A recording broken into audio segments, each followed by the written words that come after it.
भाई सूत्र पे ही तो सब कुछ होता है। सूत्र तो ही एक माध्यम है। इसका मतलब है कि आप मुसलमानों को लेकर के और दलित एसटी को लेकर के और ईबीसी को लेकर के आप गंभीर नहीं है, चुनाव आयोग को लेकर गंभीर नहीं है आप।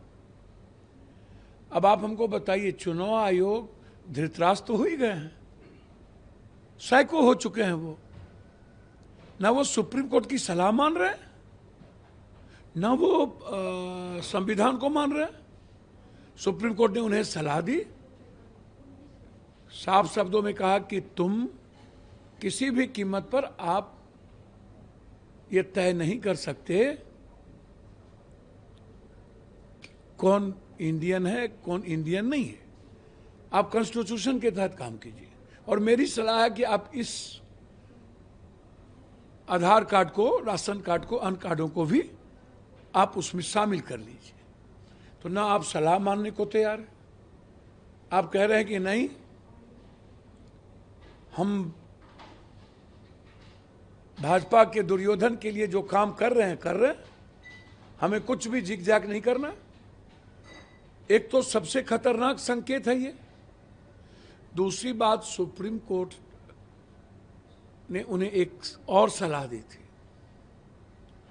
कि आप ये बताइए कि ठीक है आप वर्किंग कीजिए, कि ऐसी क्या जरूरत पड़ गई 6 महीना पहले आपको म्यांमार, नेपाल या बांग्लादेश के बारे में ये जानकारी नहीं थी जब आप नए वोटर लिस्ट को तैयार कर रहे थे, और ना ही आप अरुण जेटली लॉ मिनिस्टर के उन मुद्दों को याद है कि आपको किस परिस्थिति में वोटर लिस्ट में किन के नाम को ऐड करना है और किन के नाम को बाहर करना है। आप वो भी ध्यान में आपको नहीं है।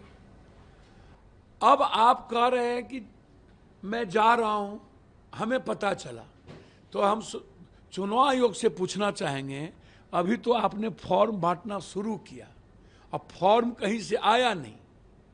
और दूसरी बात, आप कह रहे हैं कि जिनके बारे में हमको शक हो रहा है उनके पास आधार कार्ड भी है, राशन कार्ड भी है, लेकिन वो गलत तरीके से है। तो हम चुनाव आयोग से पूछना चाहेंगे, आधार कार्ड और पैन कार्ड जो मर जाएगा उसका भी रहेगा।